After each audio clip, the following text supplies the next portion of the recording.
Professor P S Shobhan ഇനിയിപ്പോൾ അരമണിക്കൂറില്ല.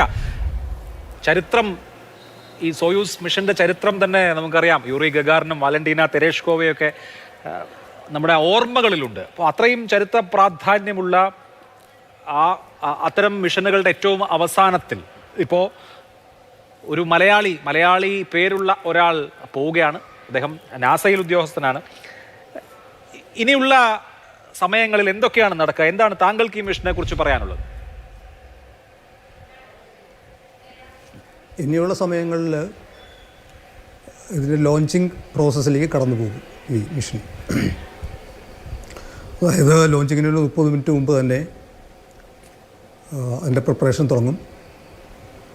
തുടങ്ങിയിട്ട് അതിൻ്റെ ഇഗ്നീഷൻ പ്രോസസ്സിലേക്ക് പോകും. അവിടെ നിന്ന് ഇത് ഒരു 240 കിലോമീറ്റർ ഉയരത്തിലുള്ള ഓർബിറ്റിലേക്ക്, ലോ എർത്ത് ഓർബിറ്റ് എന്ന് വേണമെങ്കിൽ പറയാം, അതിലേക്ക് ഈ പേടകം എത്തും. അവിടെ നിന്ന് വീണ്ടും റോക്കറ്റുകൾ എൻജിൻ ജ്വലിപ്പിച്ച് ട്രാൻസ്ഫർ ഓർബിറ്റിലേക്ക് മാറ്റും. അവിടെ നിന്ന് മൂന്നാമത്തെ സ്റ്റേജായ ഫേസിംഗ് ഓർബിറ്റിലേക്ക് മാറ്റും.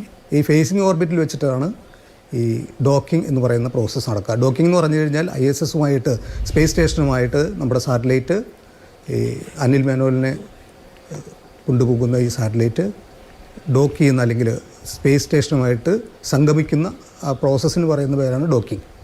ഇതാണ് ഇനി നടക്കാൻ പോകുന്ന ആ പ്രോസസ്സിൻ്റെ ഒരു ക്രമം. അപ്പോൾ ഇതിനകത്ത് ഏറ്റവും പ്രധാനപ്പെട്ട ഒരു കാര്യം, ഡോക്കിങ്ങിൻ്റെ സമയത്ത് ISS 400 കിലോമീറ്റർ ഏകദേശം ഉയരത്തിൽ ഭൂമിയെ ഓർബിറ്റ് ചെയ്തുകൊണ്ടിരിക്കുന്നു. അങ്ങനെ കറങ്ങിക്കൊണ്ടിരിക്കുന്ന ഒരു ഓർബിറ്റിൽ കറങ്ങിക്കൊണ്ടിരിക്കുന്ന ഒരു ഓബ്ജക്റ്റിനെ അതിൻ്റെ പിന്നാലെ ചേസ് ചെയ്ത് കൃത്യമായിട്ട് ആ ഓബ്ജക്റ്റിനെ അതിൻ്റെ ഓർബിറ്റിൽ നിന്ന് മാറ്റാതെ വളരെ സ്മൂത്തായിട്ടുള്ളൊരു ഡോക്കിംഗ് ആവശ്യം. അതിനുള്ള സജ്ജീകരണങ്ങളെല്ലാം ഓട്ടോമാറ്റഡായിട്ട് ഈ സോയൂസിലുണ്ട്. സോയൂസ് MS-29 എന്ന് പറയുന്ന ഈ പേടകത്തിലുണ്ട് എന്നാണ് ഞാൻ മനസ്സിലാക്കുന്നത്. അങ്ങനെ ഡോക്കിങ്ങിന് ശേഷം ആണ് ഇതിനകത്തെ ക്രൂ ISSലേക്ക് കയറുക.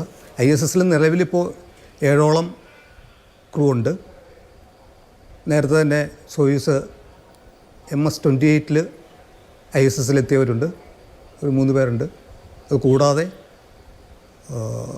SpaceX സാറ്റലൈറ്റ് വഴി അവിടെ എത്തിയ 4 ക്രൂ മെമ്പേഴ്സുണ്ട്.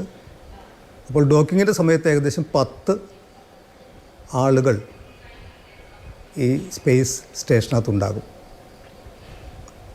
ഇതാണ് ഇപ്പോൾ നടക്കാൻ പോകുന്ന അടുത്ത സ്റ്റേജ്. ബാക്കി നമുക്ക് ചർച്ചയിൽ തുടർന്ന് പറയാം.